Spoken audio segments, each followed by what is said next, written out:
Because those 12 properties? I'd owned them for 3 years. My name is Tegan Porter, and I'm about to tell you how my golden child brother tried to steal an inheritance that was never his, only to discover he'd been living in my shadow the entire time. Growing up in the Porter family meant understanding your role early. My brother Marcus was the star, football captain, business degree from a prestigious university, engaged to a lawyer's daughter named Brittany. I was the one who couldn't quite figure life out. The family disappointment. It started when I was 16 and told my parents I wanted to study hospitality management instead of pre-law like Marcus. My father actually laughed. Tegan, be realistic. You're not exactly executive material. Maybe you should focus on finding a nice husband instead. Marcus chimed in at that dinner. Yes, sis. Not everyone can be successful. Some people are just meant to be supportive. I chose a state school for hospitality. They chose not to attend my graduation. The real fracture came when I was 23. I'd been working at a hotel in Miami, learning the business from the ground up. Marcus had just gotten engaged to Brittany and my mother was planning an elaborate engagement party. $40,000 worth of elaborate.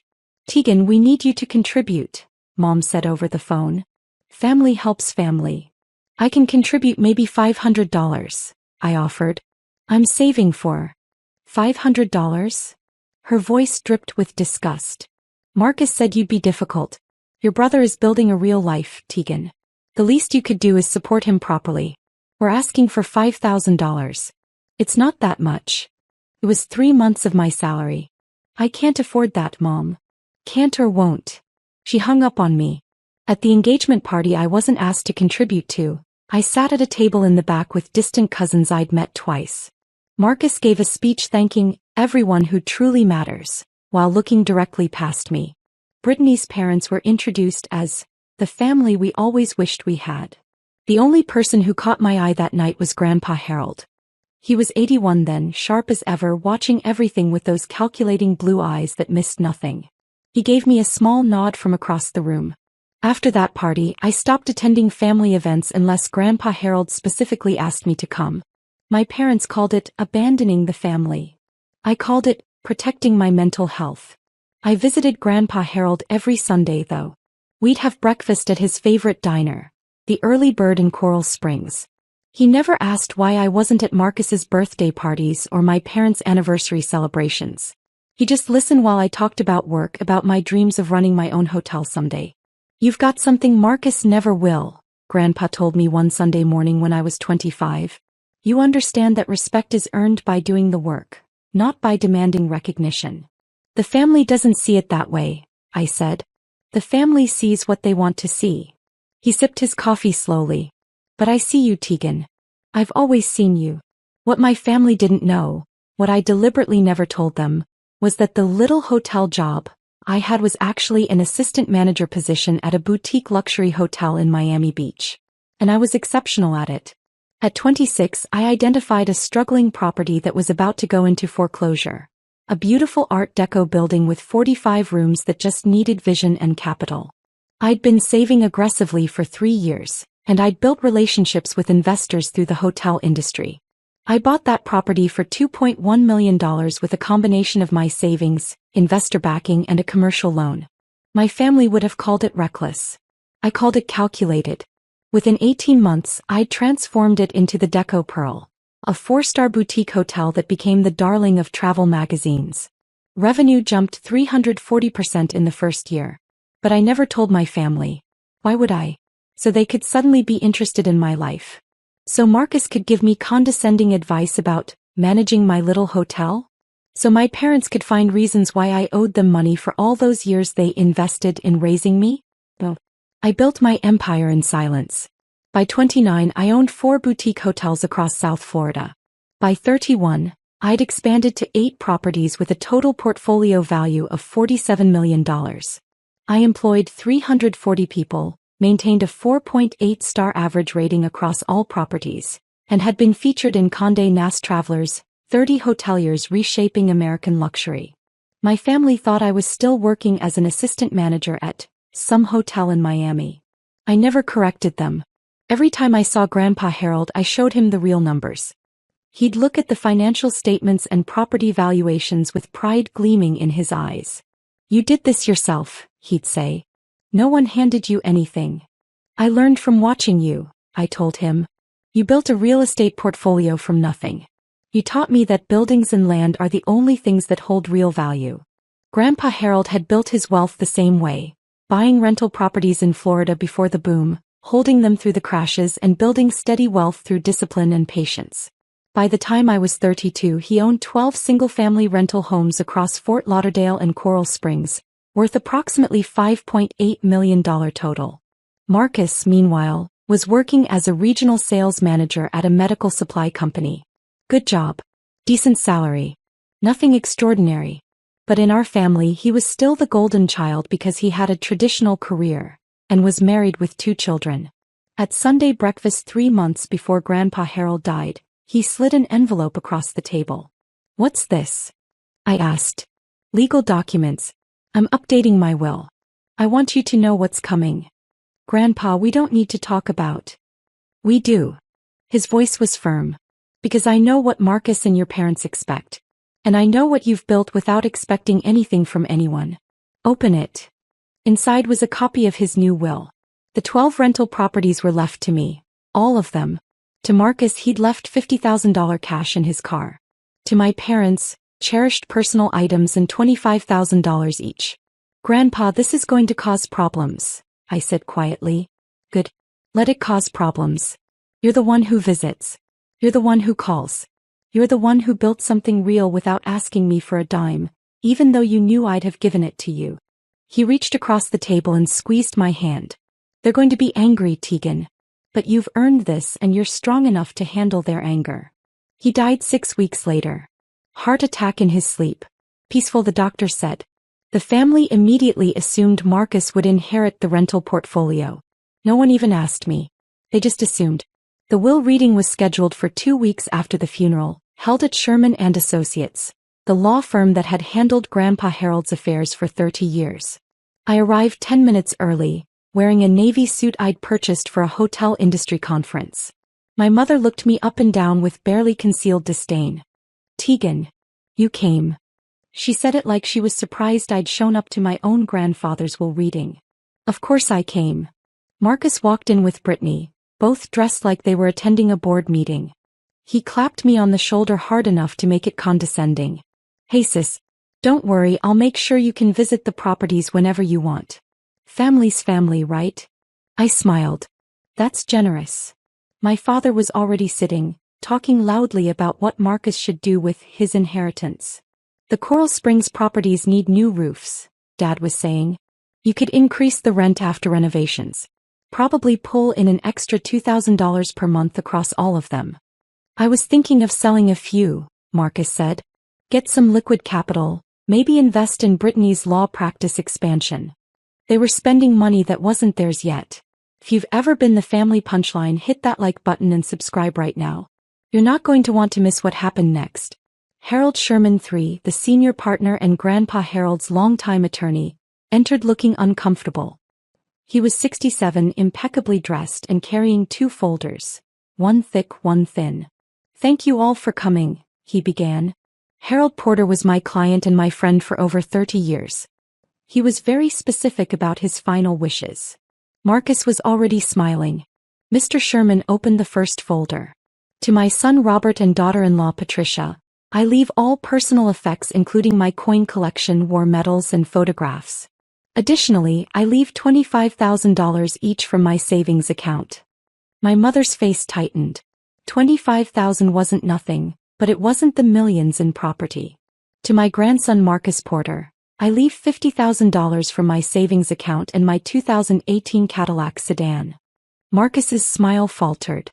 "Wait, what about the properties?" "I'm getting to that," Mr. Sherman said, and I watched his eyes flick toward me nervously. That's when Marcus stood up. "All 12 rental properties in Florida go to me," Marcus announced like he could will it into reality. "Tegan gets nothing, she abandoned family. She barely visited. She was never there." Everyone nodded. My mother actually said, "That's right." I just smiled and placed my folder on the table, the one I'd brought with me. The one containing 3 years of documentation. Mr. Sherman's hands shook as he read from Grandpa Harold's will. To my granddaughter Tegan Marie Porter, who has proven through her actions, dedication, and character that she understands the true meaning of family and hard work, I leave my entire rental property portfolio consisting of 12 single-family homes located in Fort Lauderdale and Coral Springs, Florida. The room went silent. Then Marcus exploded. That's insane. She doesn't even have a real job. How is she going to manage rental properties? This has to be a mistake. There's no mistake, Mr. Sherman said quietly. This is bullshit. Marcus shouted. I'm contesting this. Tegan manipulated him. Actually, I said calmly, sliding my folder across the table to Mr. Sherman, there's something everyone should know. Mr. Sherman, could you please confirm the transfer dates in those documents? The lawyer opened my folder. His eyes widened as he scanned the first page. Then the second. Then the third. Oh my God, he whispered. What? Marcus demanded. What is that? Mr. Sherman looked at me and I nodded permission. His voice was steady but shocked as he read, These are property transfer documents. All 12 of Harold Porter's rental properties were sold to. He paused, looking at me again. To Tegan Porter. Beginning 3 years ago. My mother's face drained of color. What? Grandpa Harold sold me all 12 properties over a 3-year period, I said calmly. Fair market value, structured payments, all properly documented and recorded with the county. The will Mr. Sherman just read? It's technically bequeathing me properties I already own. That's impossible, Marcus said, but his voice cracked. You don't have that kind of money. You work at a hotel. I own 8 hotels, Marcus. I let that sink in for exactly 3 seconds. My company, Porter Hospitality Group, has a current portfolio valuation of $47 million. The 12 properties Grandpa sold me were integrated into my real estate holdings. I've been managing them as rental properties while paying Grandpa an annuity from the profits, which gave him steady income in his retirement. Brittany actually laughed. A sharp, disbelieving sound. That's absurd. If you were that successful, we'd know about it. I pulled out my phone and turned it to face the room, showing the Forbes website. There was my face in a photograph from 8 months ago. 30 hoteliers under 35 reshaping American luxury. Oh God, my mother whispered. You're lying, Marcus said desperately. Those documents are fake. You forged them to steal from. Mr. Sherman interrupted. Marcus, these documents are real. They were properly notarized, recorded, and filed. I have copies in Harold's estate files because he wanted me to have them in case this exact situation occurred. He looked at Marcus with something like pity. Your grandfather sold these properties to Tegan because she was the only one with the capital and competence to maintain them properly. Why? My father's voice was hollow. Why would he do that? Because I visited him every week for 10 years, I said quietly. Because I called him on Wednesdays just to talk. Because when he had surgery, I was the one who drove him to appointments and stayed overnight to make sure he was okay. Because I loved him without wanting anything from him. We loved him too, my mother protested. Did you? When was the last time you had breakfast with him? When was the last time any of you called him just to see how he was doing, not to ask for money or complain about your lives? Silence. You want to know why he sold me those properties? I continued. Because 2 years ago, Marcus, you came to him asking for $80,000 to invest in a friend's startup. Grandpa said no. You called him selfish and didn't speak to him for 7 months. Marcus's face went red. That's not. Mom, you asked him to co-sign a $45,000 loan for a kitchen renovation. When he declined, you told him he was hoarding wealth from his own family. Dad, you wanted him to give you 3 of his rental properties outright so you could manage them and keep the income. He refused and you didn't visit for a year. That's not fair, my mother said, but her voice was weak. Grandpa kept a journal, I said softly. Every interaction. Every phone call. Every request for money. Every holiday he spent alone because you were all too busy. Mr. Sherman, would you like to read from the letter Grandpa left for the family? The lawyer pulled out another document. This one handwritten in Grandpa Harold's distinctive script. He read. To my family, if you are hearing this letter, it means you are confused or angry about my decisions regarding my estate. Let me be clear. I gave my properties to Tegan because she earned them. Not through birthright or expectation but through presence, love, and character. Marcus, you are a good man, but you have always expected success to come from what others give you. Tegan built her success alone, never asking for help, and still made time to be with an old man every week. That is why she has everything. That is why she deserves everything. If you are angry, look inward. I loved you all, but I respected Tegan. There is a difference. My mother was crying. Marcus looked like he'd been punched. Then Brittany spoke up, her lawyer instincts kicking in. This still doesn't add up. How did you afford to buy 12 properties worth millions? Where did that money come from? Drop a comment and let me know where you're watching from tonight. I started buying properties from Grandpa 3 years ago, I explained. The first 3 I purchased outright from my hotel profits. For the remaining 9, Grandpa held the mortgages himself, seller financing at a fair interest rate. I made monthly payments while managing the properties and sending him the rental income minus expenses. He used that money for his living expenses in retirement. You were paying him? My father asked, stunned. Every month. $1,200 per property on average, plus all rental income. Over 3 years, I paid him approximately $520,000 total. I pulled out another document. Here are the bank transfer records. Mr. Sherman reviewed them and nodded. These are legitimate. So Grandpa didn't just give you the properties, Marcus said slowly, like he was trying to find an angle. You bought them. Yes. Then the will doesn't even matter. You already owned them. Correct, Mr. Sherman confirmed. The will was Harold's way of making his intentions publicly clear to the family. He wanted everyone to understand that Tegan earned this. Marcus slammed his hand on the table. This is insane. You stole our inheritance. No, I said, my voice sharp for the first time. I bought properties that Grandpa chose to sell to someone he trusted. You're not entitled to other people's assets just because you're related to them. That's not how inheritance works, and it's definitely not how respect works. We're contesting this, Marcus said, looking at Brittany. You'll lose, Mr. Sherman interrupted. And I'm going to be very frank with you, Marcus. If you pursue legal action against Tegan over property she legitimately purchased, you will spend tens of thousands in legal fees only to have a judge dismiss your case. Your grandfather was of sound mind. The transactions were legal. There is no case. Then he was manipulated, my mother burst out. Tegan took advantage of an old man. Mrs. Porter, I've known Harold for 30 years. He was sharper at 84 than most people are at 50. These transactions were his idea, not Tegan's. That's when my father said something that revealed everything. But what are we supposed to get? We're his children. We deserve something. You got exactly what Grandpa thought you deserved, I said quietly. $25,000 each and his personal effects. That's more than I got from you growing up. The room fell silent except for my mother's quiet crying. Then I stood up and gathered my folder. For what it's worth, I'm not angry at any of you. I'm just done. Done trying to earn love from people who see me as less than. Done being the family disappointment when I've built something you can't even comprehend. Done pretending that blood relation means I owe you anything. Tegan, my father started. I'm not finished. My voice was calm, but every word carried weight. You taught me exactly how much I was worth to you.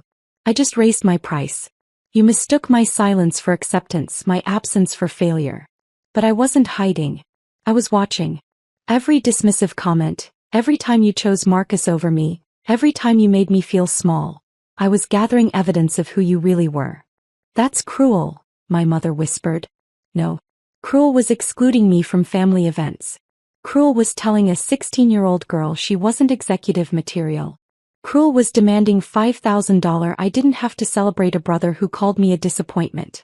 I didn't respond with cruelty. I responded by becoming someone who didn't need your approval. I turned to Mr. Sherman. Is there anything else that requires my presence? No, Miss Porter. We'll handle the estate paperwork through standard channels. Then I'm leaving. Marcus, Brittany, Mom, Dad, I wish you well. I genuinely do. But you won't be hearing from me again unless it's through my attorney. I was halfway to the door when Marcus shouted, You can't just walk away. We're family. I turned back one last time. No. Grandpa Harold was family. He showed up. He believed in me. He earned the title. You're just people I happen to share DNA with. There's a difference. As I reached for the door handle, it opened from the outside. Two people I recognized entered. Detective Sarah Chin from the Fort Lauderdale Police Department White Collar Crime Unit, and James Morrison from the IRS Criminal Investigation Division. Tegan Porter? Detective Chin asked. Yes. We need you to stay for a few more minutes. We have some questions for everyone in this room. My stomach dropped. What's this about? We've been investigating financial irregularities related to Harold Porter's estate. Specifically, we found evidence of attempted fraud. Marcus went pale. Mr. Sherman stood up slowly. What kind of fraud? Detective Chin pulled out her own folder. Much thicker than mine. 3 weeks before Harold Porter's death, someone attempted to have him declared mentally incompetent and transfer all his assets into a trust controlled by Marcus Porter. The documents were filed with forged medical evaluations and a notary stamp that doesn't match any registered notary in the state of Florida. Everyone's eyes turned to Marcus. That's insane, he shouted. I didn't. We have your signature on the trust documents, Mr. Porter, Agent Morrison said. We also have email correspondence between you and someone calling themselves Dr. Rebecca Hamilton, discussing payment for medical evaluation letters declaring your grandfather incompetent. Rebecca is Brittany's paralegal, I said quietly, the pieces clicking together. Brittany stood up so fast her chair fell backward. I had nothing to do with this. Marcus, what did you do? We have your work email address in the correspondence chain, Mrs. Porter, Detective Chin said. The emails were sent from your law firm's server. I want a lawyer, Marcus said, his voice shaking. You married one, I said, but there was no satisfaction in it. Just sadness. Detective Chin continued. We're also investigating a series of unauthorized withdrawals from Harold Porter's bank accounts in the 6 months before his death. Approximately $47,000 was transferred to accounts belonging to Marcus Porter and Robert Porter. My father's face went gray. Those were loans. Dad said I could borrow. We have the bank records, Agent Morrison interrupted. Harold Porter reported these transfers as unauthorized to his bank 2 weeks before he died. He filed a formal complaint. Oh my God, Mr. Sherman whispered. That's why he called me. He said he suspected someone was trying to steal from him, but he wanted to be sure before making accusations. Hit that subscribe button if you've ever had to set boundaries with toxic family, because what happened next destroyed everything they'd built.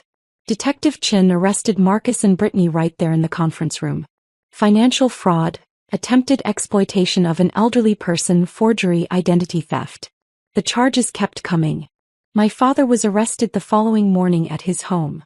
My mother wasn't charged criminally, but she was named in the civil lawsuit Mr. Sherman filed on behalf of Grandpa Harold's estate to recover the stolen funds. The newspaper coverage was brutal.